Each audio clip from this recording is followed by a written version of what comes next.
ਇਹਨਾਂ ਨੂੰ ਪਤਾ ਸੀ ਵੀ ਜੇ ਅਸੀਂ ਪਹਿਲੋਂ ਛੇੜਛਾੜ ਕੀਤੀ ਦੇਸ਼ ਦੇ ਸਦਭਾਵਨਾ ਮਾਹੌਲ ਦੇ ਵਿੱਚ ਤੇ ਲੱਖਾਂ ਕਿਸਾਨ ਦਿੱਲੀ ਆ ਕੇ ਸਾਡੀ ਨੀਂਦ ਆਰਾਮ ਕਰ ਦੇਣਗੇ।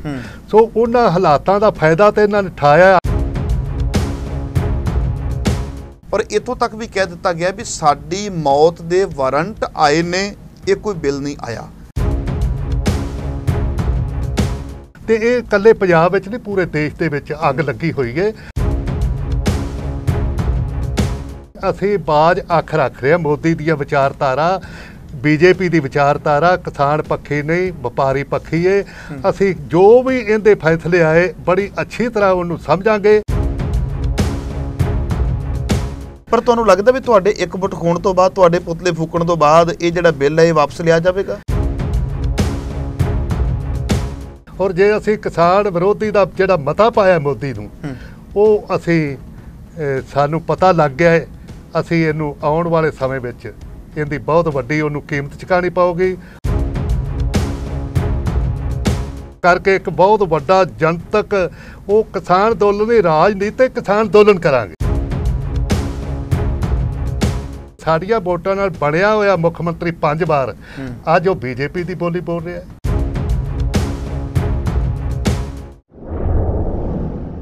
ਦੇਸ਼ ਵਿਦੇਸ਼ ਦੇ ਸਾਰੇ ਹੀ ਦਰਸ਼ਕਾਂ ਦਾ ਤੁਹਾਡੇ ਆਪਣੇ ਸੇਵਕ ਹਰਪ੍ਰੀਤ ਸਿੰਘ ਮੱਖੂ ਵੱਲੋਂ ਤਹਿ ਦਿਲੋਂ ਸਵਾਗਤ ਕੀਤਾ ਜਾਂਦਾ ਹੈ। ਦਰਸ਼ਕੋ, ਜਿਵੇਂ ਤੁਹਾਨੂੰ ਪਤਾ ਹੈ ਕਿ ਕੋਈ ਨਾ ਕੋਈ ਮੁੱਦਾ ਲੈ ਕੇ ਤੁਹਾਡੀ ਸੇਵਾ ਦੇ ਵਿੱਚ ਹਾਜ਼ਰ ਹੋ ਜਾਣਾ ਵਾ, ਉਸ ਮੁੱਦੇ ਦੀ ਤਹਿ ਤੱਕ ਜਾਣ ਦਾ ਯਤਨ ਕਰਦੇ ਹਾਂ। ਉਸ ਮੁੱਦੇ ਨਾਲ ਜੁੜੇ ਹੋਏ ਲੋਕਾਂ ਨੂੰ ਤੁਹਾਡੇ ਰੂਬਰੂ ਕਰਦਾ ਮੈਂ, ਤਾਂ ਕਿ ਮੁੱਦੇ ਦੀ ਸਮਝ ਵੀ ਆ ਜਾਵੇ ਤੇ ਹੱਲ ਕੀ ਨੇ, ਸਾਨੂੰ ਸਾਰੀਆਂ ਚੀਜ਼ਾਂ ਦੀ ਜਾਣਕਾਰੀ ਹੋਵੇ। ਅੱਜ ਮੇਰੇ ਨਾਲ ਸਟੂਡੀਓ ਦੇ ਵਿੱਚ ਨੇ ਸਰਦਾਰ ਸਤਨਾਮ ਸਿੰਘ ਬਹਿਰੂ, ਪ੍ਰਧਾਨ ਇੰਡੀਅਨ ਫਾਰਮਰਸ ਐਸੋਸੀਏਸ਼ਨ। ਔਰ ਮੈਂ ਥੋੜੀ ਜਿਹੀ ਜਾਣਕਾਰੀ ਤੁਹਾਨੂੰ ਦੇ ਦਿਆਂ। ਜਦੋਂ ਅਸੀਂ ਸਤਨਾਮ ਸਿੰਘ ਬਹਿਰੂ ਜੀ ਨੂੰ ਸਟੂਡੀਓ ਦੇ ਵਿੱਚ ਨਿਯੋਤਾ ਦਿੱਤਾ ਹੈ ਤੇ ਇਸ ਤੋਂ ਪਹਿਲਾਂ ਮੈਂ ਦੱਸ ਦਿਆਂ, ਨਰਿੰਦਰ ਮੋਦੀ ਵਾਲੀ ਸਰਕਾਰ ਨੇ ਇੱਕ ਐਸਾ ਪਾਰਲੀਮੈਂਟ ਦੇ ਵਿੱਚ ਬਿੱਲ ਪਾਸ ਕੀਤਾ ਹੈ ਜਿਸ ਨੂੰ ਆਰਡੀਨੈਂਸ ਦੇ ਨਾਮ ਨਾਲ ਜਾਣਿਆ ਜਾਂਦਾ ਹੈ। ਤੇ ਇੱਕ ਦੇਸ਼ ਇੱਕ ਮੰਡੀ, ਪੂਰੇ ਭਾਰਤ ਦੇ ਅੰਦਰ ਕਿਸਾਨਾਂ ਵੱਲੋਂ ਪੁਤਲੇ ਫੂਕੇ ਜਾ ਰਹੇ ਨੇ। ਔਰ ਇੱਥੋਂ ਤੱਕ ਵੀ ਕਹਿ ਦਿੱਤਾ ਗਿਆ ਵੀ ਸਾਡੀ ਮੌਤ ਦੇ ਵਾਰੰਟ ਆਏ ਨੇ, ਇਹ ਕੋਈ ਬਿੱਲ ਨਹੀਂ ਆਇਆ। ਆਓ ਉਸ ਮੁੱਦੇ ਦੇ ਉੱਪਰ ਪੰਜਾਬ ਦੀ ਸਿਆਸਤ ਵੀ ਭਖੀ ਹੋਈ ਹੈ, ਤਰ੍ਹਾਂ ਤਰ੍ਹਾਂ ਦੇ ਬਿਆਨ ਆ ਰਹੇ ਨੇ। ਜੇ ਸਰਦਾਰ ਸਿਮਰਜੀਤ ਸਿੰਘ ਇਸ ਮੁੱਦੇ ਦੇ ਉੱਪਰ ਅੱਗੇ ਆਉਂਦੇ ਨੇ ਬਹਿਸ, ਤੇ ਕੁਝ ਐਸੇ ਸੱਜਣਾ ਵੱਲੋਂ ਵਿਰੋਧਤਾ ਵੀ ਹੁੰਦੀ ਹੈ। ਕੁਝ ਇਸ ਨੂੰ ਕਿਸਾਨ ਦੇ ਹੱਕ ਦੇ ਵਿੱਚ ਕਹਿ ਰਹੇ ਨੇ, ਕੁਝ ਕਿਸਾਨ ਮਾਰੂ ਕਹਿ ਰਹੇ ਨੇ। ਆਓ ਆਪਾਂ ਕਿਸਾਨਾਂ ਦੇ ਹੀ ਮੁੱਦੇ ਨੂੰ ਇੱਕ ਕਿਸਾਨ ਦੇ ਕੋਲੋਂ ਜਾਣਨ ਦਾ ਯਤਨ ਕਰਦੇ ਹਾਂ। ਆਖਰਕਾਰ ਇਹ ਬਿੱਲ ਹੈ ਕੀ, ਇਹਦੇ ਕੀ ਫਾਇਦੇ ਹੋਣਗੇ, ਇਹਦੇ ਕੀ ਨੁਕਸਾਨ ਹੋਣਗੇ, ਆਓ ਆਪਾਂ ਜਾਣਦੇ ਹਾਂ। ਸਭ ਤੋਂ ਪਹਿਲਾਂ ਸਰਦਾਰ ਸਤਨਾਮ ਸਿੰਘ ਬਹਿਰੂ ਜੀ ਦਾ ਆਪਣੇ ਸਟੂਡੀਓ ਵਿੱਚ ਆਉਣ ਲਈ ਸਵਾਗਤ ਕਰਦਾ ਮੈਂ। ਗੁਰਮੁਖੋ ਵਾਹਿਗੁਰੂ ਜੀ ਕਾ ਖਾਲਸਾ, ਵਾਹਿਗੁਰੂ ਜੀ ਕੀ ਫਤਿਹ। ਸਮੇਂ ਸਮੇਂ ਤੇ ਤੁਹਾਨੂੰ ਬੇਨਤੀ ਕਰਦੇ ਹਾਂ ਔਰ ਸਾਡੀ ਬੇਨਤੀ ਨੂੰ ਤੁਸੀਂ ਪ੍ਰਵਾਨ ਕਰਦੇ ਹੋ। ਇੱਕ ਮਨ ਦੇ ਵਿੱਚ ਖਿਆਲ ਆ ਰਿਹਾ ਸੀ, ਜਿਹੜਾ ਆਰਡੀਨੈਂਸ ਹੁਣ ਆਇਆ ਹੈ ਔਰ ਪਾਰਲੀਮੈਂਟ ਵੱਲੋਂ ਪਾਸ ਹੋਇਆ ਹੈ ਤੇ ਕਿਸਾਨਾਂ ਨੇ ਇਸ ਨੂੰ ਗਲੇ ਤੋਂ ਥੱਲੇ ਤਾਰਿਆ ਨਹੀਂ। ਭਾਰਤ ਦੇ ਵਿੱਚ ਵੇਖਾਂ ਤੇ ਵਿਰੋਧਤਾ ਬੜੀ ਹੋ ਰਹੀ ਹੈ, ਖਾਸ ਕਰਕੇ ਪੰਜਾਬ ਦੇ ਅੰਦਰ ਕਿਤੇ ਸਾਈਕਲ ਮਾਰਚ ਕੱਢੇ ਜਾ ਰਹੇ ਨੇ, ਕਿਤੇ ਕਿਸਾਨ ਕਹਿ ਰਹੇ ਨੇ ਵੀ ਸਾਡੀ ਮੌਤ ਦੇ ਵਾਰੰਟ ਆਏ ਹੈ। ਇਹ ਤੁਹਾਨੂੰ ਕਿਉਂ ਲੱਗਦਾ ਪਿਆ ਵੀ ਇਹ ਜਿਹੜਾ ਬਿੱਲ ਹੈ ਤੁਹਾਡੀ ਮੌਤ ਦੇ ਵਾਰੰਟ ਆਏ ਹੈ? ਇਹ ਬਿੱਲ ਇੱਕ ਨਹੀਂ ਆਇਆ, ਬਿੱਲ 3 ਆਏ ਨੇ ਜੀ। ਇਹ ਜਿਹੜਾ ਨਾਅਰਾ ਦਿੱਤਾ ਨਰਿੰਦਰ ਮੋਦੀ ਦੀ ਅਗਵਾਈ ਵਾਲੀ ਕੇਂਦਰ ਸਰਕਾਰ ਨੇ, ਇੱਕ ਦੇਸ਼ ਇੱਕ ਮੰਡੀ ਜੀ, ਬੜੇ ਲੁਕਵੇਂ ਢੰਗ ਨਾਲ ਪਾਰਲੀਮੈਂਟ ਵਿੱਚ ਇਹ ਪਾਸ ਨਹੀਂ ਹੋਇਆ, ਪਾਰਲੀਮੈਂਟ ਨੂੰ ਪਾਸ ਕਰਕੇ ਆਏ ਨੇ। ਹਾਂ, ਪਹਿਲੋਂ ਐਡੇ ਵੱਡੇ ਮੁੱਦੇ ਨੂੰ, ਐਡੇ ਵੱਡੇ ਮੰਡੀਕਰਨ ਨੂੰ ਛੇੜਛਾੜ ਜੇ ਕਰਨੀ ਸੀ ਤੇ ਪਾਰਲੀਮੈਂਟ 'ਚ ਇਹਦੀ ਬਹਿਸ ਹੋਣੀ ਚਾਹੀਦੀ ਸੀ। ਔਰ ਜਦੋਂ ਕਰੋਨਾ ਮਹਾਂਮਾਰੀ ਦੇ ਵਿੱਚ ਦੇਸ਼ ਦਾ ਹਰ ਨਾਗਰਿਕ ਪੀੜਤ ਹੋ ਰਿਹਾ ਹੈ, ਮੌਤ ਉਹਨੂੰ ਦਿਖ ਰਹੀ ਹੈ ਵੀ ਪਤਾ ਨਹੀਂ ਸਾਡੇ ਨਾਲ ਕੀ ਬਣਨਾ ਹੈ, ਇਹਨਾਂ ਹਾਲਾਤਾਂ ਵਿੱਚ ਬੜੀ ਕਾਹਲੀ ਨਾਲ ਔਰ ਇਹਨਾਂ ਹਾਲਾਤਾਂ ਦਾ ਫਾਇਦਾ ਉਠਾਉਂਦਿਆਂ ਹੋਇਆ ਪਾਰਲੀਮੈਂਟ ਨੂੰ ਪਾਸ ਕਰਕੇ ਆਏ ਨੇ। ਪਾਰਲੀਮੈਂਟ 'ਚ ਆਉਣਾ ਇਹ ਪਹਿਲੋਂ ਬਹਿਸ ਹੋਣੀ ਚਾਹੀਦੀ ਸੀ। 3 ਆਰਡੀਨੈਂਸ ਲੈ ਕੇ ਆਏ ਨੇ। ਇਹਦਾ ਮੰਡੀਕਰਨ ਜਿਹੜਾ ਸਾਡਾ ਬੜਾ 50-60 ਸਾਲ ਤੋਂ ਚੱਲ ਰਿਹਾ ਹੈ, ਇੱਕ ਸਿਸਟਮ ਚੱਲ ਰਿਹਾ ਹੈ, ਉਹਨੂੰ ਤਹਿ ਤੋਂ ਨੈਸ਼ ਕਰਨ ਵਾਸਤੇ, ਇਹ ਮੰਡੀਕਰਨ ਨੂੰ ਖਤਮ ਕਰਨ ਵਾਸਤੇ ਔਰ ਪ੍ਰਾਈਵੇਟ ਜਿਹੜੇ ਕਾਰਪੋਰੇਟ ਘਰਾਣੇ ਨੇ ਸਮੁੱਚੀ ਦੇਸ਼ ਦੀ ਖੇਤੀ ਉੱਤੇ ਕਬਜ਼ਾ ਕਰਵਾਉਣ ਵਾਸਤੇ, ਇਹ ਮੰਡੀਕਰਨ ਨੂੰ ਤੋੜਨ ਵਾਸਤੇ ਇੱਕ ਦੇਸ਼ ਇੱਕ ਮੰਡੀ ਦਾ ਨਾਅਰਾ ਦੇ ਕੇ ਇਹਨਾਂ ਨੇ ਜਿਹੜੇ ਸਾਡੇ ਆਰਡੀਨੈਂਸ ਆਏ ਨੇ। ਸਾਡੇ ਸੂਝਵਾਨ ਕਿਸਾਨ ਜਾਂ ਸਾਡੇ ਸਮਝਦਾਰ ਜਿਹੜੇ ਸਾਡੀ ਹਮਦਰਦੀ ਰੱਖਣ ਵਾਲੇ ਲੋਕ ਨੇ, ਬੁੱਧੀਜੀਵੀ, ਇਹਨਾਂ ਨੇ ਜਾਂ ਅਸਾਂ ਲੋਕਾਂ ਨੇ ਇਹਨੂੰ ਬੜੀ ਗੰਭੀਰਤਾ ਨਾਲ ਲਿਆ ਔਰ ਇਹਨੂੰ ਅਸੀਂ ਇਹਦਾ ਨਾਂ ਰੱਖਿਆ ਦੇਸ਼ ਦੇ ਕਿਸਾਨਾਂ ਦੇ ਮੌਤ ਦੇ ਬਰੰਟ। ਇਹ ਆਰਡੀਨੈਂਸ ਨਹੀਂ, ਦੇਸ਼ ਦੇ ਕਿਸਾਨਾਂ ਦੇ ਮੌਤ ਦੇ ਬਰੰਟ ਇਹਦਾ ਨਾਂ ਰੱਖ ਕੇ ਅੱਜ ਪੂਰੇ ਦੇਸ਼ ਵਿੱਚ ਜਾਂ ਪੰਜਾਬ ਵਿੱਚ ਬਹੁਤ ਸਾਰੀਆਂ ਕਿਸਾਨ ਜਥੇਬੰਦੀਆਂ ਅੱਡ-ਅੱਡ ਨਾਵਾਂ ਤੇ ਚੱਲ ਰਹੀਆਂ ਨੇ ਜੀ। ਸਾਰੀਆਂ ਹੀ ਕਿਸਾਨ ਜਥੇਬੰਦੀਆਂ ਇਸ ਮੁੱਦੇ ਉੱਤੇ ਲਾਮਬੰਦ ਨੇ। ਔਰ ਇਹਦਾ ਇਕੱਲਾ ਪੰਜਾਬ ਦੇ ਵਿੱਚ ਹੀ ਇਸ ਬਿੱਲ ਦੀ ਵਿਰੋਧਤਾ ਹੋ ਰਹੀ ਕਿ ਭਾਰਤ ਵਿੱਚ ਹੋ ਰਹੀ ਹੈ? ਪੂਰੇ ਭਾਰਤ ਵਿੱਚ, ਪੂਰੇ ਭਾਰਤ ਵਿੱਚ ਜਦੋਂ ਦੇਸ਼ ਦੇ ਕਿਸਾਨਾਂ ਦੇ ਮੌਤ ਦੇ ਬਰੰਟ ਅਸੀਂ ਨਾ ਰੱਖਤਾ ਤੇ ਇਹ ਇਕੱਲੇ ਪੰਜਾਬ ਵਿੱਚ ਨਹੀਂ, ਪੂਰੇ ਦੇਸ਼ ਦੇ ਵਿੱਚ ਅੱਗ ਲੱਗੀ ਹੋਈ ਹੈ। ਔਰ ਜਿਹੜਾ ਇਹਦੇ ਹਾਲਾਤਾਂ ਦਾ ਇਹਨਾਂ ਨੇ ਫਾਇਦਾ ਉਠਾਇਆ, ਇਹਨਾਂ ਹਾਲਾਤਾਂ ਨੂੰ ਅਸੀਂ ਸਮਝਦੇ ਹਾਂ। ਇਹਨਾਂ ਨੂੰ ਪਤਾ ਸੀ ਵੀ ਜੇ ਅਸੀਂ ਪਹਿਲੋਂ ਛੇੜਛਾੜ ਕੀਤੀ ਦੇਸ਼ ਦੇ ਸਦਭਾਵਨਾ ਮਾਹੌਲ ਦੇ ਵਿੱਚ ਤੇ ਲੱਖਾਂ ਕਿਸਾਨ ਦਿੱਲੀ ਆ ਕੇ ਸਾਡੀ ਨੀਂਦ ਆਰਾਮ ਕਰ ਦੇਣਗੇ। ਸੋ ਉਹਨਾਂ ਹਾਲਾਤਾਂ ਦਾ ਫਾਇਦਾ ਤੇ ਇਹਨਾਂ ਨੇ ਉਠਾਇਆ ਆਰਡੀਨੈਂਸ ਕਰੋਨਾ ਕਰਕੇ। ਔਰ ਅਸੀਂ ਕਰੋਨਾ ਮਹਾਮਾਰੀ ਦਾ ਫਾਇਦਾ ਉਠਾਇਆ, ਘਰੋਂ ਬਾਹਰ ਆ ਨਹੀਂ ਸਕਦਾ, ਸੜਕਾਂ ਜਾਮ ਕਰ ਨਹੀਂ ਸਕਦਾ। ਤੁਹਾਨੂੰ ਲੱਗਦਾ ਪਿਆ ਵੀ ਬੜੇ ਲੁਕਵੇਂ ਢੰਗ ਦੇ ਨਾਲ ਇਹ ਪਾਲਿਸੀ ਪਹਿਲਾਂ ਤਿਆਰ ਹੋਈ ਸੀ ਤੇ ਕਰੋਨਾ ਮਹਾਮਾਰੀ ਦੇ ਵਿੱਚ ਇਹਦਾ ਫਾਇਦਾ ਲਿਆ ਗਿਆ? ਮੈਂ ਬਹਿ ਕੇ ਜੀ ਦੱਸਣਾ ਚਾਹ ਰਿਹਾ ਕਿਉਂਕਿ ਮੈਂ ਕਿਸਾਨਾਂ ਦਾ ਸੇਵਾਦਾਰ, ਮੈਨੂੰ 40 ਸਾਲ ਹੋ ਗਏ ਕਿਸਾਨ ਅੰਦੋਲਨ ਨਾਲ, ਛੋਟੇ ਤੋਂ ਵੱਡੇ ਅੰਦੋਲਨ ਦੇ ਵਿੱਚ ਅਸੀਂ ਸਰਗਰਮੀਆਂ ਕਰ ਰਹੇ ਹਾਂ। ਇਹ 2014 ਵਿੱਚ ਜਦੋਂ ਇਹਨਾਂ ਨੇ ਬੜੇ ਸਾਜ਼ਸੀ ਢੰਗ ਦੇ ਨਾਲ ਕਿਸਾਨਾਂ ਦੀਆਂ ਵੋਟਾਂ ਲੈ ਕੇ ਪ੍ਰਧਾਨ ਮੰਤਰੀ ਬਣੇ, ਉਦੋਂ ਵੀ ਇੱਕ ਇਹਨਾਂ ਨੇ ਸਬਜ਼ੀ ਬਾਗ ਦੇਸ਼ ਦੇ ਕਿਸਾਨਾਂ ਨੂੰ ਵਿਖਾਇਆ ਵੀ ਕਿਸਾਨੋ ਜਿਹੜਾ MS ਸਵਾਮੀਨਾਥਨ ਦੇਸ਼ ਦੀ ਖੇਤੀ ਨੀਤੀ ਤੇ ਕਮਿਸ਼ਨ ਬਣਿਆ ਹੈ, ਸਾਨੂੰ ਵੋਟਾਂ ਪਾਓ, ਅਸੀਂ ਇਹਨੂੰ ਲਾਗੂ ਕਰਾਂਗੇ। ਉਹ ਅਸੀਂ ਚਕਮੇ 'ਚ ਦੇਸ਼ ਦੇ, ਕਿਉਂਕਿ ਬਹੁਤ ਵੱਡਾ ਦੇਸ਼ ਹੈ, ਅਸੀਂ ਬਹੁ ਵੱਸੋ ਕਿਸਾਨਾਂ ਦੀ ਖੇਤੀ ਨਾਲ ਜੁੜੀ ਅਸੀਂ ਵੋਟਾਂ ਪਾਤੀਆਂ। ਉਦੋਂ ਬਣਨ ਸਾਰੀ ਇਹਨੇ ਸਭ ਤੋਂ ਪਹਿਲਾ ਕੰਮ ਸਾਡੇ ਮੌਤ ਦੇ ਬਰੰਟਾਂ ਦਾ ਮੁੱਢ ਬੱਧਿਆ ਸ਼ਾਂਤਾ ਕੁਮਾਰ ਕਮਿਸ਼ਨ, ਬੜਾ ਮਸ਼ਹੂਰ ਹੈ, ਉਹ ਬਣਾਤਾ ਵੀ ਦੇਸ਼ ਦੀ ਸਭ ਤੋਂ ਉੱਚੀ ਜਿਹੜੀ ਏਜੰਸੀ ਹੈ FCI, ਇਹਨੂੰ ਕਿਉਂ ਨਾ ਭੰਗ ਕੀਤਾ ਜਾਏ, ਇਹਦੇ ਕੀ ਲੋੜ ਹੈ, ਦੇਸ਼ ਦੇ ਵਿੱਚ ਸਰਕਾਰਾਂ ਨੂੰ ਕੀ ਲੋੜ ਹੈ।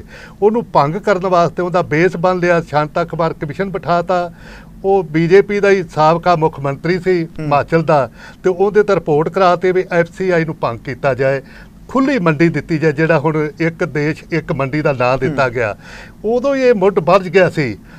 ਤੇ ਮੈਂ ਤੁਹਾਡੇ ਚੈਨਲ ਤੋਂ ਉਦੋਂ ਵੀ ਇਸ਼ਾਰਾ ਕੀਤਾ ਸੀ ਵੀ ਅਸੀਂ ਬਾਜ਼ ਅੱਖ ਰੱਖ ਰਹੇ ਹਾਂ ਮੋਦੀ ਦੀਆਂ ਵਿਚਾਰਧਾਰਾ, BJP ਦੀ ਵਿਚਾਰਧਾਰਾ ਕਿਸਾਨ ਪੱਖੀ ਨਹੀਂ, ਵਪਾਰੀ ਪੱਖੀ ਹੈ।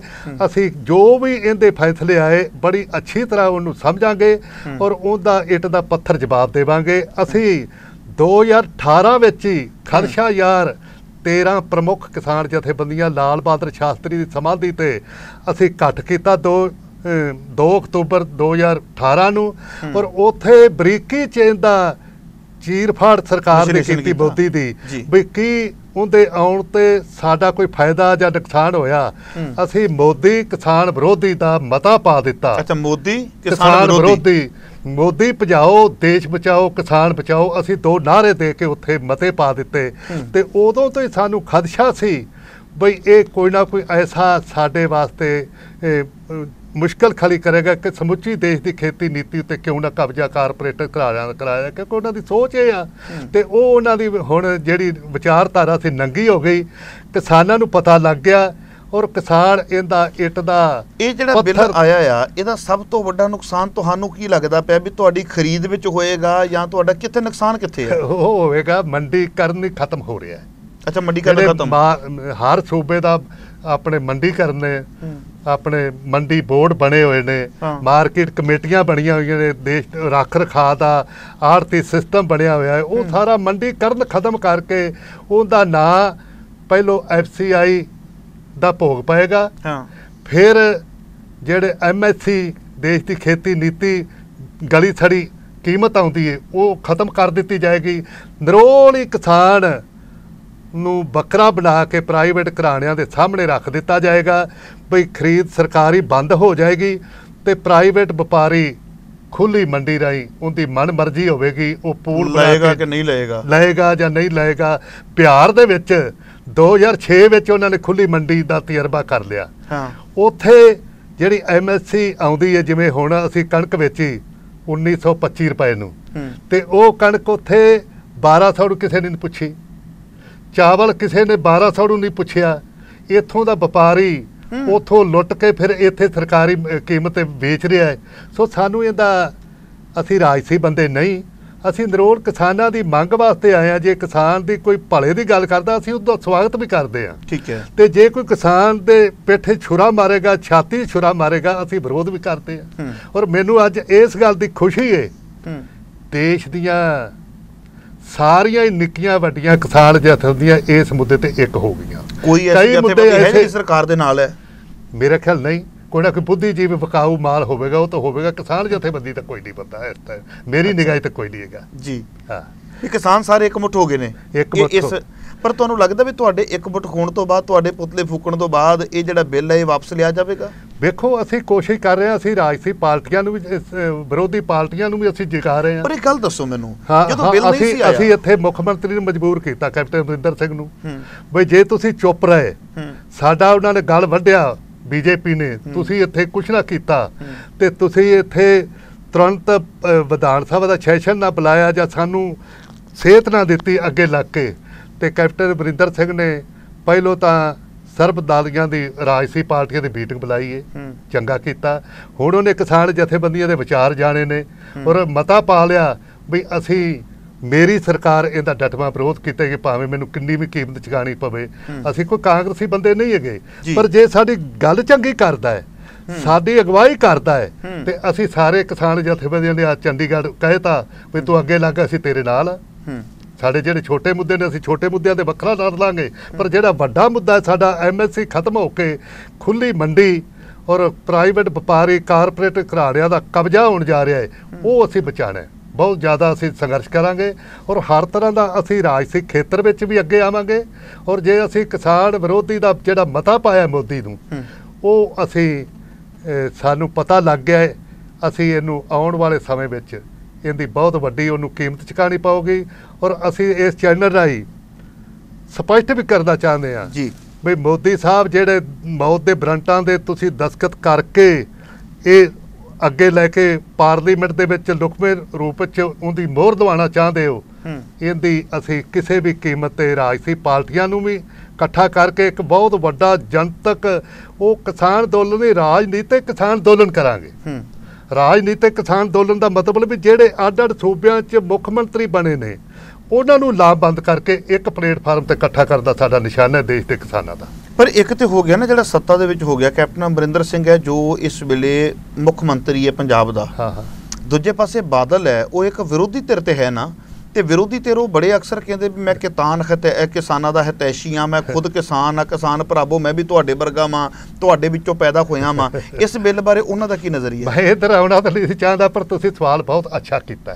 ਮੈਂ ਇਹ ਸਵਾਗਤ ਵੀ ਕਰਦਾ, ਕਿਉਂਕਿ ਵਿਰੋਧੀ ਧਿਰ ਹੈ, ਸਰਕਾਰ ਨੀਤੀਆਂ ਤੇ ਨਹੀਂ ਬੋਲੇਗੀ। ਅਕਾਲੀ ਦਲ ਜਿੱਥੇ ਧਾਰਮਿਕ ਤੌਰ ਤੇ ਸਿੱਖਾਂ ਦੀ ਨੁਮਾਇੰਦਗੀ ਕਰਦਾ ਹੈ ਨਾ, ਰਾਜਨੀਤਿਕ ਤੌਰ ਤੇ, ਉੱਥੇ ਕਿਸਾਨ ਕਾਲੀ ਕਿਸਾਨ ਦਾ ਨਾਅਰਾ ਵੀ ਦਿੱਤਾ ਸੀ। ਸਮੇਂ ਕਿਸਾਨਾਂ ਦੀਆਂ ਵੋਟਾਂ ਨਾਲ ਇਹ 5 ਵਾਰ ਮੁੱਖ ਮੰਤਰੀ ਬਣਿਆ।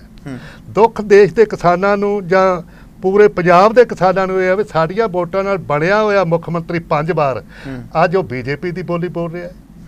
ਅੱਜ ਮੈਂ ਸੁਖਬੀਰ ਬਾਦਲ ਦਾ ਕੱਲ ਬਿਆਨ ਪੜ੍ਹਿਆ, ਉਹ ਕਹਿੰਦਾ ਕਿਸਾਨ ਜਥੇਬੰਦੀਆਂ ਸਾਰੀਆਂ ਨੇ ਕੋਈ ਲੁਕਵੇਂ ਰੂਪ ਦੇ ਵਿੱਚ ਕੈਪਟਨ ਨਾਲ ਗੱਠਮਿੱਟ ਕਰ ਲਈ। ਉਹ ਕੈਪਟਨ ਅਮਰਿੰਦਰ ਸਿੰਘ ਸਾਡੀ ਲੜਾਈ ਲੜਨ ਵਾਸਤੇ ਉਹ ਆਪਦਾ ਸਰਕਾਰ ਨੂੰ ਦਾਅ ਤੇ ਲਾਉਣ ਜਾ ਰਿਹਾ ਹੈ, ਤੇ ਸਾਨੂੰ ਸੁਖਬੀਰ ਬਾਦਲ ਮਤਾਂ ਦਿੰਦਾ ਵੀ ਤੁਸੀਂ ਲੁਕਵੇਂ ਰੂਪ ਵਿੱਚ ਰਾਜੇ ਨਾਲ ਮਿਲ ਗਏ। ਬਾਦਲ ਸਾਹਿਬ ਨੂੰ ਮੈਂ ਯਾਦ ਕਰਾਉਣਾ ਚਾਹੁੰਦਾ ਅਕਾਲੀ ਦਲ ਨੂੰ ਵੀ ਜਦੋਂ ਵੀ ਵੋਟਾਂ ਆਈਆਂ ਅਸੀਂ ਕਿਸਾਨ ਜਥੇਬੰਦੀਆਂ ਦੇ ਨਾਂ ਤੇ ਵੀ ਅਕਾਲੀ ਦਲ ਦੀ ਵੋਟਾਂ ਪਾਈਆਂ ਨੇ। ਔਰ ਪਾਣੀਆਂ ਦੇ ਮੁੱਦੇ ਤੇ ਕੈਪਟਨ ਅਮਰਿੰਦਰ ਸਿੰਘ ਨੇ ਦਲੇਰੀ ਵਿਖਾਈ। ਹੁਣ ਇਹ ਜਿਹੜੇ ਮੌਤ ਦੇ ਵਾਰੰਟ ਜਿੰਦਾ ਅਸੀਂ ਨਾਂ ਰੱਖਿਆ ਆਰਡੀਨੈਂਸਾਂ ਨੂੰ ਖਤਮ ਕਰਾਉਣ ਵਾਸਤੇ ਇਹਨੇ ਲਕੀਰ ਖਿੱਚ ਲਈ ਵੀ ਕਿਸਾਨੋਂ ਮੈਂ ਤੁਹਾਡੇ ਨਾਲ ਚਟਾਂਗ ਤਰ੍ਹਾਂ ਖੜਾਂਗਾ ਨਹੀਂ ਵੀ ਮੈਂ ਤੁਹਾਡੀ ਅਗਵਾਈ ਕਰਾਂਗਾ। ਇਹ ਵੀ ਕੱਲ੍ਹ ਉਹਦਾ ਬਿਆਨ ਆ ਗਿਆ। ਅਸੀਂ ਭਰੋਸਾ ਰੱਖਦੇ ਹਾਂ ਕੈਪਟਨ ਸਾਹਿਬ ਦਲੇਰੀ ਨਾਲ ਸਾਡੀ ਲੜਾਈ ਲੜਨ, ਅੱਗੇ ਲੈ ਕੇ ਜਾਣ। ਅਸੀਂ ਪੂਰੇ ਦੇਸ਼ ਦੇ ਕਿਸਾਨ ਰਾਜਸੀ ਵਿਚਾਰਾਂ ਤੋਂ ਉਤਾਂ ਉੱਠ ਕੇ ਸਾਡਾ ਬੱਚਿਆਂ ਦਾ ਭਵਿੱਖ ਹੈ। ਇਹ ਕੋਈ ਛੋਟੀ ਲੜਾਈ ਨਹੀਂ। MSC ਖਤਮ ਹੋ ਗਈ, ਫਿਰ ਅਸੀਂ ਬਿਲਕੁਲ ਪਹਿਲੋਂ ਹੀ ਖੁਦਕਸ਼ੀਆਂ ਦੇ ਰਾਹ ਪਾਇਆ, ਅਸੀਂ ਬਚਣਾ ਹੀ ਨਹੀਂਗਾ। ਨਹੀਂ, ਤੁਹਾਨੂੰ ਕੀ ਲੱਗਦਾ ਪਿਆ ਆ? ਮੈਂ ਚਾਹੁੰਦਾ ਕਿ ਇਹ ਆਰਡੀਨੈਂਸ ਬਾਰੇ ਸਾਰੇ ਸਾਡੇ ਦਰਸ਼ਕਾਂ ਨੂੰ ਪਤਾ ਲੱਗੇ ਵੀ ਇਹਦੇ ਨਾਲ ਜਿਵੇਂ ਸਰਕਾਰੀ ਬੋਲੀ ਆਉਂਦੀ ਆ, ਆਪਾਂ ਕਹਿੰਦੇ ਸਰਕਾਰੀ ਖਰੀਦ ਇੰਨੀ ਆਈ ਹੈ, ਉਹ ਫਿਰ ਬੰਦ ਹੋ ਜਾਏਗੀ। ਉਹ ਫਿਰ ਕਾਰਪੋਰੇਟ ਜਿਹੜੇ ਘਰਾਣੇ ਨੇ ਉਹੀ ਆਪਣੇ ਹਿਸਾਬ ਦੇ ਨਾਲ ਤੈਅ ਕਰਿਆ ਕਰਨਗੇ ਕਿਸਾਨ ਦਾ ਭਵਿੱਖ। ਫਿਰ ਸਿੱਧਾ ਹੀ ਵੇਖੋ, ਤੁਸੀਂ ਬਿਹਾਰ ਤੇ ਮੈਂ ਮਿਸਾਲ ਦਿੱਤੀ, ਜਾ ਕੇ ਪਤਾ ਕਰਾ ਲਓ। ਜਦੋਂ ਕੋਈ ਮੁਕਾਬਲੇ ਦਾ ਬੰਦਾ ਹੀ ਨਹੀਂ ਰਿਹਾ, ਮੁਕਾਬਲਾ खत्म हो गया तो फिर तो वो आपकी मर्जी करेगा ना, फिर तो आपकी मर्जी करेगा। प्राइवेट व्यापारी कदे भी किसान के हित च नहीं हैगा। ਜਿਹੜਾ ਕਾਰਪੋਰੇਟਰ ਹੈ ਦੁਨੀਆ ਦੇ ਵਿੱਚ ਅਮਰੀਕਾ ਵਰਗੇ ਉੱਥੇ ਮੁਲਕਾਂ ਵਿੱਚ ਹੀ ਹੋਇਆ ਸੀ ਇਹ ਖੁੱਲੀ ਮੰਡੀ ਵਾਲਾ ਸਿਸਟਮ, ਉਹ ਖਤਮ ਹੋ ਗਿਆ ਔਰ ਬਿਹਾਰ ਵਿੱਚ ਇੱਕ ਸੂਬੇ ਨੇ ਪਤਾ ਕਰਾਇਆ ਵੀ ਇਹ ਕਿਸਾਨ ਦੇ ਹਿੱਤੇ ਜਾਂ ਉਲਟੋ ਸਾਰਾ ਪਛਤਾ ਰਹੇ ਨੇ, ਉੱਥੋਂ ਦੇ ਲੋਕ ਕਿਸਾਨ ਪਛਤਾ ਰਹੇ ਨੇ। ਉੱਥੋਂ ਦੀ ਜਿਣਸ ਜੀਰੀ ਪੈਦਾ ਕਰਨ ਵਾਸਤੇ ਓਨਾ ਹੀ ਬਿਹਾਰ ਦੇ ਕਿਸਾਨ ਦਾ ਖਰਚਾ ਆਉਂਦਾ ਹੈ, ਓਨਾ ਹੀ ਸਾਡਾ ਆਉਂਦਾ ਹੈ। ਉਹਦੀ ਵਿਕੇ 1200 ਨੂੰ, ਸਾਡੀ ਵਿਕੇ 1800 ਨੂੰ, 600 ਰੁਪਏ ਦਾ ਗੈਪ ਪੈ ਗਿਆ ਪ੍ਰਾਈਵੇਟ ਵਪਾਰੀ ਨੇ ਪਾ ਲਿਆ। ਹੁਣ ਆ ਗਿਆ ਆਰਡੀਨੈਂਸ ਆ ਗਿਆ ਹੁਣ, ਇਸ ਤੋਂ ਪਹਿਲਾਂ ਵੀ ਕਿਸਾਨ ਜਥੇਬੰਦੀਆਂ ਕਹਿੰਦੀਆਂ ਸੀ ਕਿਸਾਨ ਦੇ ਪੱਲੇ ਕੁਝ ਨਹੀਂ ਪੈਂਦਾ, ਨਹੀਂ ਉਹ ਹੁਣ ਇਹ ਨਵਾਂ ਆ ਗਿਆ, ਹੁਣ ਵੀ ਕਹਿੰਦੇ ਕਿਸਾਨ ਦੇ ਪੱਲੇ ਕੁਝ ਨਹੀਂ ਪੈਂਦਾ। ਤੁਸੀਂ ਖੁਸ਼ ਕਦੋਂ ਕਦੇ ਹੁੰਦੇ ਹੋ? ਕਿਹੜੀ ਸਰਕਾਰ? ਇਹ ਤਾਂ ਮੌਤ ਦੇ ਬਰੰਟ ਅਸੀਂ ਤਾਂ ਰੱਖਿਆ ਨਾ, ਅੱਗੇ ਵਿਗਿਆਨਕ ਢੰਗ ਨਾਲ ਦੇਸ਼ ਦੀ ਖੇਤੀ ਨੀਤੀ ਨਹੀਂ ਤੈਅ ਹੋਈ। ਵਿਗਿਆਨਕ ਢੰਗ ਹੁੰਦਾ ਵੀ ਯੂਨੀਵਰਸਿਟੀਆਂ ਜਿਵੇਂ ਲੁਧਿਆਣਾ ਯੂਨੀਵਰਸਿਟੀ ਹੈ, ਹਿਸਾਰ ਯੂਨੀਵਰਸਿਟੀ ਹੈ, ਪੂਸਾ ਯੂਨੀਵਰਸਿਟੀ ਹੈ, ਜਿੰਨੇ ਉਹਨਾਂ ਦੇ ਮਾਹਿਰ 1 ਕੁਆਂਟਲ ਜੀਰੀ ਤੇ ਮੰਡੀ ਤਿੱਕਰ, ਖੇਤ ਤੋਂ ਮੰਡੀ ਤਿੱਕਰ ਖਰਚਾ ਕੱਢਦੇ ਨੇ, ਉਹ ਵਿਗਿਆਨਕ ਢੰਗ ਨਾਲ ਸਾਡੀ ਗੱਲ ਵੀ ਨਾ ਮੰਨੋ, ਤੁਸੀਂ ਉਹਨਾਂ ਦੀ ਤਾਂ ਮੰਨੋ। ਭਾਵੇਂ ਮਨਮੋਹਨ ਸਿੰਘ ਨੇ ਵੀ ਨਹੀਂ ਮੰਨੀ, ਮੈਂ ਉਹਦੀ ਵੀ ਨਿੰਦਿਆ ਕਰਦਾ। ਉਹਨੇ ਸਵਾਮੀਨਾਥਨ ਕਮਿਸ਼ਨ ਬਣਾਇਆ, ਉਹਨੇ ਲਾਗੂ ਨਹੀਂ ਕੀਤਾ। ਸਤਨਾਮ ਸਿੰਘ ਬਹਿਰੂ ਸੁਪਰੀਮ ਕੋਰਟ ਹੁਣ ਤੱਕ ਵੀ ਧੱਕੇ ਖਾ ਰਿਹਾ ਹੈ। ਔਰ ਸਵਾਮੀਨਾਥਨ ਉੱਤੇ ਬੀਜੇਪੀ 2014 ਵਿੱਚ ਆਈ ਬਈ ਕਿਸਾਨੋ ਸਾਨੂੰ ਵੋਟਾਂ ਪਾਓ, ਅਸੀਂ ਸਵਾਮੀਨਾਥਨ ਲਾਗੂ ਕਰਾਂਗੇ।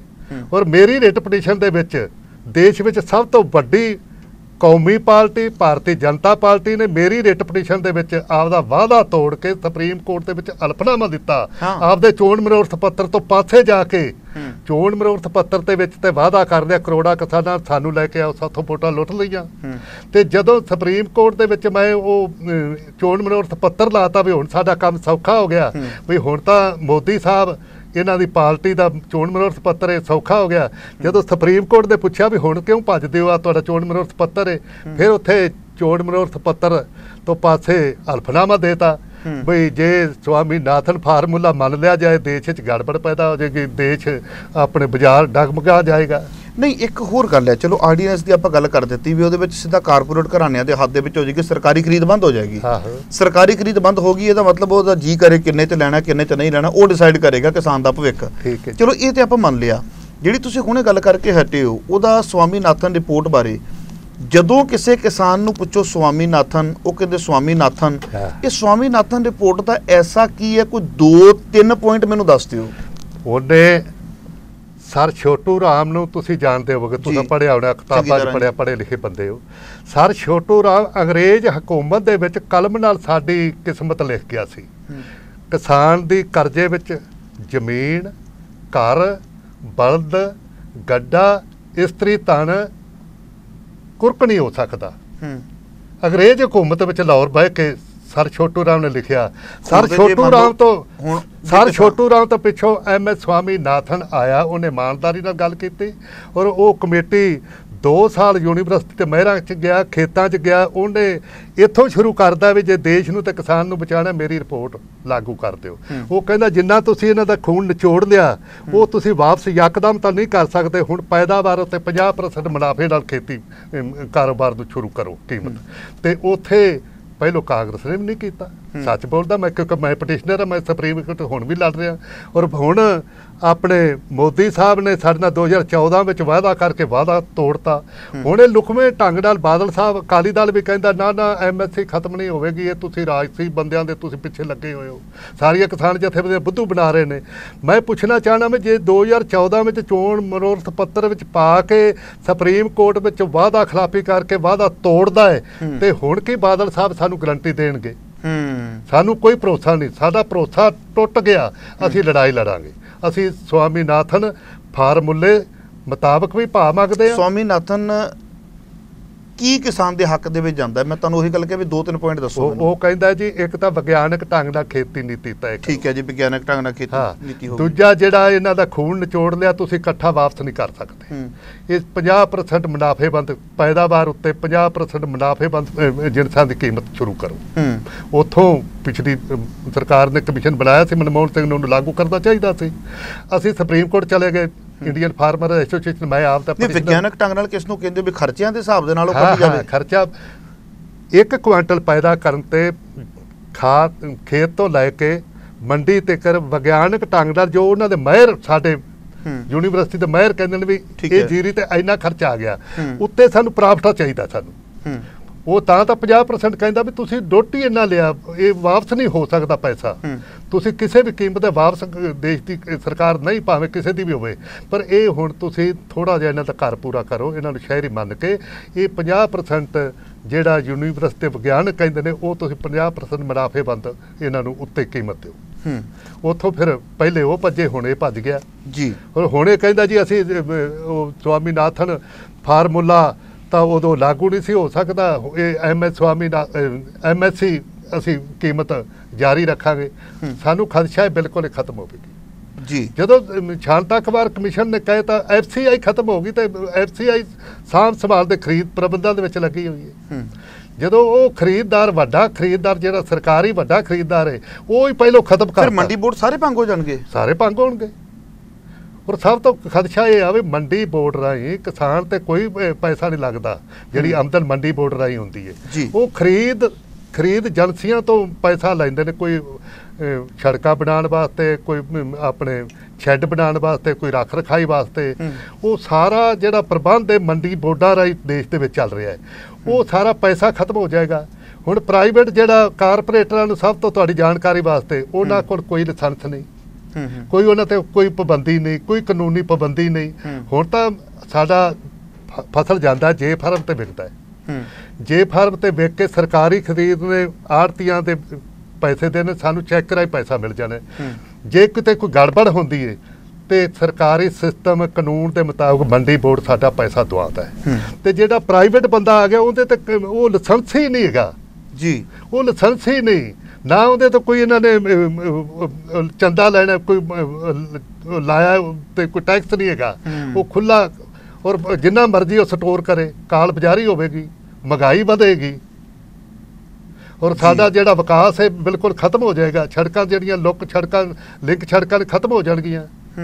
ਅਸੀਂ ਸੱਚੇ ਰੋ ਰਹੇ ਹਾਂ, ਸਾਰਾ ਦੇਸ਼ ਦਾ ਕਿਸਾਨ ਸਾਡੇ ਹਿੱਤ ਟਕਰਾਉਂਦੇ ਨੇ ਕਿਸੇ ਨੇ ਕਿਤੇ ਮੁੱਦੇ ਤੇ, ਅਸੀਂ ਤਾਂ ਹੀ ਤਾਂ ਵੱਖਰੇ ਹਾਂ।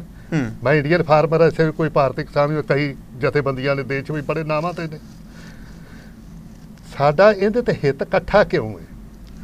ਕਿਉਂਕਿ ਸਾਨੂੰ ਪਤਾ ਲੱਗ ਗਿਆ ਵੀ ਇਹ ਸਾਡੇ ਹੁਣ ਮੌਤ ਦੇ ਬਰੰਟ ਨੇ, ਸਾਨੂੰ ਇਕੱਠਾ ਹੋਣਾ ਪਏਗਾ ਜੀ। ਔਰ ਅਸੀਂ ਇੱਕ ਬਹੁਤ ਦੇਸ਼ ਵਿਆਪਕ ਕਿਸਾਨ ਅੰਦੋਲਨ ਖੜਾ ਕਰਨ ਜਾ ਰਹੇ ਹਾਂ। ਔਰ ਅਸੀਂ ਸਪਸ਼ਟ ਤੌਰ ਤੇ ਅਸੀਂ ਆਪਣੇ ਬੱਚਿਆਂ ਦੇ ਭਵਿੱਖ ਬਾਰੇ ਸਮਝ ਚੁੱਕੇ ਹਾਂ ਵੀ ਨਰਿੰਦਰ ਮੋਦੀ ਦੀ ਅਗਵਾਈ ਵਾਲੇ ਜਿਹੜੇ ਇਹ ਆਰਡੀਨੈਂਸ, ਜੇ ਇਹਨਾਂ ਤੇ ਸਰਕਾਰੀ ਮੋਹਰ ਲੱਗ ਗਈ, ਆਉਣ ਵਾਲੇ ਦਿਨਾਂ ਵਿੱਚ MSc ਖਤਮ ਹੋ ਜਾਏਗੀ, FCI ਭੱਜ ਜਾਏਗੀ, ਪ੍ਰਾਈਵੇਟ ਵਪਾਰੀ ਲੁੱਟ ਰਹੇਗਾ ਕਿਸਾਨਾਂ ਨੂੰ। ਅਸੀਂ ਇਹ ਲੁੱਟ ਬੰਦ ਕਰਾਉਣੀ ਹੈ, ਬੰਦ ਕਰਾਣੀ ਹੈ। ਪਹਿਲਾਂ ਹੀ ਲੁੱਟੇ ਗਏ ਆ, ਸਾਡੇ ਪੱਲੇ ਹੀ ਨਹੀਂ। ਕਿਵੇਂ ਬੰਦ ਹੋ ਸਕਦੀ ਹੈ? ਇਹ ਤਾਂ ਲਾਗੂ ਹੋਏਗੀ ਨਾ। ਹੁਣ ਸਰਕਾਰ ਕਹਿੰਦੀ ਲਾਗੂ ਕਰਾਉਣੀ, ਤੁਸੀਂ ਕਹਿੰਦੇ ਬੰਦ ਕਰਾਉਣੀ। ਤੁਹਾਨੂੰ ਕੀ ਲੱਗਦਾ ਪਿਆ ਵਿਚਕਾਰ ਕੀ ਹੋਏਗਾ? ਸਰਕਾਰ ਤੇ ਜਦੋਂ ਅਸੀਂ ਨਾਸੀ ਦਮ ਕਰ ਦਿੱਤਾ, ਸਰਕਾਰ ਭੱਜੂਗੀ। ਪਰ ਕੁਝ ਐਸੇ ਬੁੱਧੀਜੀਵੀ ਨੇ ਜਿਹੜੇ ਸਦਾ ਹੀ ਕਿਸਾਨਾਂ ਦੇ ਹੱਕ ਦੇ ਵਿੱਚ ਰਹੇ ਆ। ਇਹ ਤਾਂ ਲਾਗੂ ਤਾਂ ਹੋ ਸਕਦਾ ਜੇ ਰਾਸ਼ਟਰਪਤੀ ਰਾਜ ਹੋ ਜਾਏਗਾ, ਵੋਟਾਂ ਦੀ ਇਹ ਝਾਗ ਛੱਡ ਦੇਣਗੇ ਲੋਕ, ਤਾਂ ਫਿਰ ਤਾਂ ਭਾਵੇਂ ਕਰਾ ਲੈਣ। ਵੋਟ ਤੰਤਰ ਦੇ ਵਿੱਚ ਤਾਂ ਅਸੀਂ ਨਹੀਂ ਲਾਗੂ ਹੋਣ ਦਿਆਂਗੇ। ਤੁਸੀਂ ਪੰਜਾਬ ਦੇ ਵਿੱਚ ਮੰਨ ਲਓ, ਪੰਜਾਬ ਦੇ ਵਿੱਚ ਨਹੀਂ ਲਾਗੂ ਹੋਣ ਦਿਓਗੇ, ਹਰਿਆਣੇ ਦਾ ਕਿਸਾਨ, ਮਹਾਰਾਸ਼ਟਰ ਦਾ ਕਿਸਾਨ, ਮੈਂ ਸਾਰੇ ਦੇਸ਼ ਦੀ ਗੱਲ ਕਰ ਰਿਹਾ, ਮੈਂ ਪੰਜਾਬ ਦੀ ਥੋੜੀ ਗੱਲ ਕਰ ਰਿਹਾ। ਮੈਨੂੰ ਇੱਕ ਵੀ ਜਥੇਬੰਦੀ ਦੱਸ ਦਿਓ, ਅੱਜ ਕਿੰਨਾ ਮਹੀਨਾ ਹੋ ਗਿਆ ਇਹਦਾ ਰੌਲਾ ਪੈ ਨੂੰ, ਦੇਸ਼ ਦੀ ਇੱਕ ਵੀ ਛੋਟੀ ਤੋਂ ਵੱਡੀ ਜਥੇਬੰਦੀ ਦੱਸ ਦਿਓ ਵੀ ਜਿਹੜੀ ਕਿ ਇਹਦੇ ਹੱਕ 'ਚ ਉਤਰੀ ਹੋਵੇ। ਕੁਝ ਲਿਖਾਰੀ ਉਤਰੇ ਨੇ, ਉਹ ਪਹਾੜੇ ਤੇ ਲੋਕ ਹੈਗੇ ਨੇ, ਉਹ ਰਹੇ ਨੇ, ਦੁਨੀਆ ਜਦੋਂ ਦੀ ਬਣੀ ਉਦੋਂ ਤੋਂ ਹੀ ਰਹਿਣਗੇ। ਸੋ ਜਥੇਬੰਦੀ ਜਿਹੜੀ ਕਿਸਾਨ ਦੇ ਹਿੱਤ ਵਿੱਚ ਬਣੀ ਹੈ, ਭਾਵੇਂ ਕਿਸੇ ਨਾਂ ਤੇ ਚੱਲ ਰਹੀ ਹੈ, ਉਹਨੂੰ ਸਮਝ ਪਏਗੀ ਵੀ ਇਹ ਮੌਤ ਦੇ ਬਰੰਟ ਨੇ। ਫਿਰ ਜੇ ਕਿਸਾਨ, ਉਹਨਾਂ ਨੂੰ ਪਤਾ ਸੀ ਵੀ ਸੜਕਾਂ ਦੇ ਉੱਪਰ ਆਊਗਾ, ਤੇ ਬਣਾਉਣ ਵਾਲੇ ਫਿਰ ਕਿਹੜੇ ਲੋਕ ਨੇ, ਔਰ ਇਹਦਾ ਸਰਕਾਰ ਨੂੰ ਕੀ ਫਾਇਦਾ ਹੋਏਗਾ? ਸਰਕਾਰ ਨੂੰ ਸਾਰਾ ਹੀ ਫਾਇਦਾ ਹੋਵੇ। ਕਾਰਪੋਰੇਟਰ ਉਹਨਾਂ ਦੇ ਨੇ, ਕਾਰਪੋਰੇਟਰ ਰਾਹੀਂ ਤਾਂ ਜਿੱਤ ਰਿਹਾ ਹੈ, ਸਾਰਾ ਮੀਡੀਆ ਨੂੰ ਕੰਟਰੋਲ ਕਰਕੇ ਸਾਰਾ ਕੁਝ ਉਹਨਾਂ ਰਾਹੀਂ ਸਾਰਾ ਹੋਇਆ ਪਿੱਛੇ। ਹੋਰ ਇਹਨਾਂ ਦੀ ਵਿਚਾਰਧਾਰਾ ਕੀ ਹੈ? BJP ਦੀ ਵਿਚਾਰ ਦੱਸੋ, ਕਿਸੇ ਵਿਚਾਰਧਾਰਾ ਤੇ ਗੱਲ ਕਰ ਲਓ। ਕਿਸਾਨ ਦੇ ਤਾਂ ਬਿਲਕੁਲ ਹੀ ਵਿਚਾਰਧਾਰਾ ਉਲਟੇ, ਘੱਟ ਗਿਣਤੀਆਂ ਦੇ ਉਲਟੇ। ਕੋਈ ਵਿਚਾਰਧਾਰਾ, ਕੋਈ ਮੁੱਦਾ ਤਾਂ ਹੋਵੇ ਨਾ। ਸਿਰਫ ਕਾਰਪੋਰੇਟ ਘਰਾਣਿਆਂ ਨੂੰ ਉਹਨਾਂ ਨੇ ਕਬਜ਼ੇ 'ਚ ਕਰ ਲਿਆ, ਉਹਨਾਂ ਦਾ ਸਾਰਾ ਪੈਸਾ, ਉਹਨਾਂ ਦੀ ਸਾਰੀ ਗੱਲ, ਔਰ ਉਹਨਾਂ ਦੀ ਹੁਣ 100% ਖੇਤੀ ਕਾਰੋਬਾਰ, ਸਭ ਤੋਂ ਵੱਡਾ ਜਿਹੜਾ ਕਾਰੋਬਾਰ ਹੈ ਹਿੰਦੁਸਤਾਨ ਦੀ ਧਰਤੀ ਤੇ, ਉਹ ਹੈਗਾ ਖੇਤੀ। ਉਹਦੇ ਤੇ ਕਬਜ਼ਾ ਕਰਨਾ। ਹਾਂ, ਤੇ ਇਹ ਕਬਜ਼ਾ ਕਿਵੇਂ ਕਰਨਗੇ? ਕਬਜ਼ਾ ਆਰਡੀਨੈਂਸ ਨਾਲ ਜਦੋਂ MSC ਖਤਮ ਹੋ ਗਈ ਅਸੀਂ ਕੀ ਕਰਾਂਗੇ, ਸਾਡਾ ਹੋਰ ਬਦਲ ਵੀ ਕੋਈ ਨਹੀਂ। ਕਹਿੰਦੇ ਖੁੱਲੀ ਮੰਡੀ ਕਿਸਾਨ ਜਿੱਥੇ ਮਰਜ਼ੀ ਵੇਚ ਲਏ। ਮੈਂ ਦੱਸਿਆ 86% ਕਿਸਾਨ ਤਾਂ ਵਿਚਾਰਾ 2-2 3 ਕਿੱਲੇ ਭਰ ਕੇ ਮੇਰੇ ਵਰਗਾ ਮਾਲਕ ਹੈ, ਉਹ ਮੈਂ ਕਿਹੜੇ ਲਖਨਊ ਦੀ ਬੰਦਰਗਾਹ ਤੇ ਲੈ ਕੇ ਜਾਵਾਂਗਾ, ਮੈਂ ਕਿੱਥੇ ਲੈ ਕੇ ਜਾਊਂਗਾ। ਮੈਂ ਤਾਂ ਦੇਵੀਗੜ੍ਹ ਦੀ ਮੰਡੀ 'ਚ ਪਹੁੰਚਣ ਵਾਸਤੇ ਮੇਰੇ ਵਾਸਤੇ ਘਰ ਟਰਾਲੀ ਨਹੀਂ ਹੈਗੀ, ਟਰਾਲੀ ਕਿਰਾਏ ਤੇ ਲੈਣੀ ਹੈ, ਬਹੁਤ ਔਖਾ ਹੋ ਜਾਂਦਾ। ਬਿਲਕੁਲ ਜੀ, ਤੁਹਾਡੀ ਗੱਲ ਨਾਲ ਸਹਿਮਤ ਹਾਂ। ਸੋ ਦਰਸ਼ਕੋ, ਜਦੋਂ ਅਸੀਂ ਗੱਲ ਕਰਦੇ ਹਾਂ ਕਿਸਾਨਾਂ ਦੀ, ਜਦੋਂ ਅਸੀਂ ਗੱਲ ਕਰਦੇ ਹਾਂ ਜ਼ਮੀਨ ਦੀ, ਜਦੋਂ ਗੱਲ ਕਰਦੇ ਹਾਂ ਐਗਰੀਕਲਚਰ ਦੀ, ਜਦੋਂ ਗੱਲ ਕਰਦੇ ਹਾਂ ਮਿੱਟੀ ਨਾਲ ਮਿੱਟੀ ਹੋਣ ਦੀ, ਸਰਕਾਰ ਕੋਈ ਵੀ ਆਵੇ, ਮੈਂ ਕਿਸਾਨ ਕਦੀ ਵੀ ਸੰਤੁਸ਼ਟ ਨਹੀਂ ਵੇਖਿਆ। ਜੇ ਮੈਂ ਪੁੱਛਦਾ ਹਾਂ ਕਿ ਤੁਸੀਂ ਸੰਤੁਸ਼ਟ ਨਹੀਂ ਹੋ, ਤੇ ਇੱਕੋ ਮੈਨੂੰ ਜਵਾਬ ਮਿਲਦਾ ਵੀ ਸਵਾਮੀਨਾਥਨ ਰਿਪੋਰਟ ਲਾਗੂ ਹੋ ਜਾਵੇ। ਤੇ ਸਵਾਮੀਨਾਥਨ ਰਿਪੋਰਟ ਕੀ ਹੈ, ਸਾਡੇ ਜ਼ਮੀਨਾਂ ਦੇ ਬੀਮੇ ਹੋਣਗੇ, ਉਹ ਨੁਕਸਾਨ ਕੁਦਰਤੀ ਹੋ ਜਾਵੇ, ਗੈਰ ਕੁਦਰਤੀ ਹੋ ਜਾਵੇ, ਘੱਟੋ ਘੱਟ ਸਾਨੂੰ ਪ੍ਰਾਪਤ ਤੇ ਹੋਵੇਗਾ ਨਾ। ਹੁਣ ਕਈਆਂ ਦੇ ਮਨ ਦੇ ਵਿੱਚ ਖਿਆਲ ਆਵੇਗਾ ਵੀ ਕੁਦਰਤੀ ਨੁਕਸਾਨ ਕੀ ਹੈ ਤੇ ਗੈਰ ਕੁਦਰਤੀ ਕੀ ਹੈ। ਕੁਦਰਤੀ ਵਿੱਚ ਜਿਵੇਂ ਕੋਈ ਆਪਦਾ ਆ ਗਈ, ਜਿਵੇਂ ਕਿ ਹੜ੍ਹ ਆ ਗਏ, ਫਲੱਡ ਆ ਗਿਆ, ਜਾਂ ਬਰਸਾਤਾਂ ਬਹੁਤ ਜ਼ਿਆਦੀਆਂ ਆ ਗਈਆਂ, ਗੜਾਮਾਰੀ ਬਹੁਤ ਜ਼ਿਆਦਾ ਹੋ ਗਈ, ਹਨੇਰ ਝੱਖੜ ਬਹੁਤ ਜ਼ਿਆਦਾ ਝੁੱਲ ਗਿਆ, ਇਹ ਆ ਗਈਆਂ ਕੁਦਰਤੀ ਦੇ ਅੰਦਰ। ਹੁਣ ਗੈਰ ਕੁਦਰਤੀ ਦੇ ਵਿੱਚ ਕੀ ਹੈ, ਜਿਵੇਂ ਤਾਰਾਂ ਢਿੱਲੀਆਂ ਸੀ, ਹਵਾ ਚੱਲੀ, ਆਪਸ ਦੇ ਵਿੱਚ ਟਕਰਾ ਗਈਆਂ, ਉਹਦੇ ਨਾਲ ਅੱਗ ਲੱਗ ਗਈ। ਗੈਰ ਕੁਦਰਤੀ ਹੋਵੇ ਤੇ ਭਾਵੇਂ ਕੁਦਰਤੀ ਹੋਵੇ, ਕਿਸਾਨ ਦਾ ਨੁਕਸਾਨ ਹੋ ਜਾਂਦਾ ਹੈ। ਪਰ ਜਦੋਂ ਕਿਸਾਨ ਦਾ ਨੁਕਸਾਨ ਹੋ ਜਾਂਦਾ ਫਿਰ ਕੋਈ ਇਹਦੀ ਬਾਂਹ ਨਹੀਂ ਫੜਦਾ। ਜੇ ਕਿਤੇ ਮੁਆਵਜ਼ੇ ਆਉਂਦੇ ਨੇ, ਮਾੜੇ ਮਾੜੇ ਮੁਆਵਜ਼ੇ ਆਉਂਦੇ ਨੇ, ਉਹਦੇ ਵਿੱਚ ਵੀ ਵੱਡੇ ਵੱਡੇ ਢਿੱਡਾਂ ਵਾਲੇ ਬੈਠੇ ਹੁੰਦੇ ਨੇ। ਕਿਸਾਨ ਦਾ ਸਭ ਕੁਝ ਉੱਜੜ ਗਿਆ, ਬਰਬਾਦ ਹੋ ਗਿਆ। ਜੇ ਕਿਤੇ 6 ਮਹੀਨੇ ਸਾਲ ਮਗਰੋਂ ਮੁਆਵਜ਼ਾ ਆ ਜਾਂਦਾ ਹੈ, ਤੇ ਜਿਹੜੇ ਮੁਆਵਜ਼ਾ ਦੇਣ ਆਉਂਦੇ ਨੇ ਇੰਜੋ ਕਰਦੇ ਜਿਵੇਂ ਕਿਸਾਨਾਂ ਤੇ ਬਹੁਤ ਵੱਡਾ ਅਹਿਸਾਨ ਕਰ ਰਹੇ ਹੋਣ। ਹਾਂਜੀ, ਅੱਜ ਜਿੱਥੇ ਅਸੀਂ ਬਹਿਣਾ, ਕੋਈ ਚਾਹ ਪਾਣੀ ਦਾ ਕਰੋ ਪ੍ਰਬੰਧ। ਹਾਂਜੀ, ਅਫਸਰ ਆ ਰਹੇ ਨੇ, ਤੇ ਅਫਸਰ ਆਉਂਦੇ ਨੇ ਤੇ ਉਹਨਾਂ ਦਾ ਵਿਚਕਾਰ ਕਿਸਾਨਾਂ ਦੇ ਹਿੱਸਾ ਪੱਤੀ ਹੁੰਦਾ ਹੈ। ਕਿਉਂਕਿ ਇਹ ਚੀਜ਼ਾਂ ਬੜੀ ਨੇੜੇ ਮੈਂ ਦੇਖ ਚੁੱਕਾ। ਮੈਂ ਸ਼ਾਇਦ ਕਿਸਾਨ ਯੂਨੀਅਨ ਦੇ ਪ੍ਰਧਾਨ ਬਹਿਰੂ ਸਾਹਿਬ ਇਸ ਗੱਲ ਦਾ ਖੁਲਾਸਾ ਨਾ ਕਰਨ, ਮੈਂ ਵੀ ਇੱਕ ਛੋਟੇ ਜਿਹੇ ਕਿਸਾਨ ਦਾ ਬੇਟਾ ਮਾਂ। ਮੈਂ ਇੱਕ ਚੀਜ਼ ਆਮ ਕਰਕੇ ਦੇਖ ਚੁੱਕਾ, ਮੈਂ ਵਿਚਕਾਰਲੇ ਵਿਚੋਲੇ ਪਰਦੇ ਨਾਲ ਕਹਿ ਦਿੰਦੇ ਨੇ ਕਿੰਨੇ ਕਿੱਲੇ ਆ ਤੇਰੇ, ਇੰਨੇ ਕਿੱਲੇ ਆ, ਤੇ ਇੰਨੇ 1000 ਰੁਪਈਆ ਫਿਰ ਸਾਈਡ ਜੀ ਤੇ ਰੱਖ ਦਿਆ ਜੇ, ਤੇ ਤੁਹਾਡਾ ਚੈੱਕ ਬਣ ਕੇ ਤਿਆਰ ਹੋ ਜਾਵੇਗਾ। ਆਹ ਹਾਲਾਤ ਹੈ। ਮੈਂ ਕਈ ਵਾਰੀ ਕਹਿਣਾ ਹੁੰਦਾ ਵੀ ਕਿਸਾਨ ਨੂੰ ਚੁੰਡਣ ਵਾਸਤੇ ਸਾਰੇ ਪਾਸਿਓਂ ਹੀ ਨਾ ਜੇ ਦੇਖਿਆ ਜਾਵੇ ਤੇ ਤਿਆਰ ਬਰ ਤਿਆਰ ਹੁੰਦੇ ਨੇ। ਹੁਣ ਮਨ 'ਚ ਖਿਆਲ ਆਵੇਗਾ ਵੀ ਕਿਵੇਂ। ਹੁਣ ਆਰਡੀਨੈਂਸ ਆਏ 3, ਜੇ ਅਸੀਂ ਇਹਨਾਂ ਦੀ ਗੱਲ ਕਰੀਏ ਇਹਨੂੰ ਪੰਜਾਬੀ ਦੇ ਵਿੱਚ, ਤੇ ਇਹਨੂੰ ਪੰਜਾਬੀ ਦੇ ਵਿੱਚ ਕਵਾਂਗੇ ਵੀ ਇੱਕ ਦੇਸ਼ ਇੱਕ ਮੰਡੀ।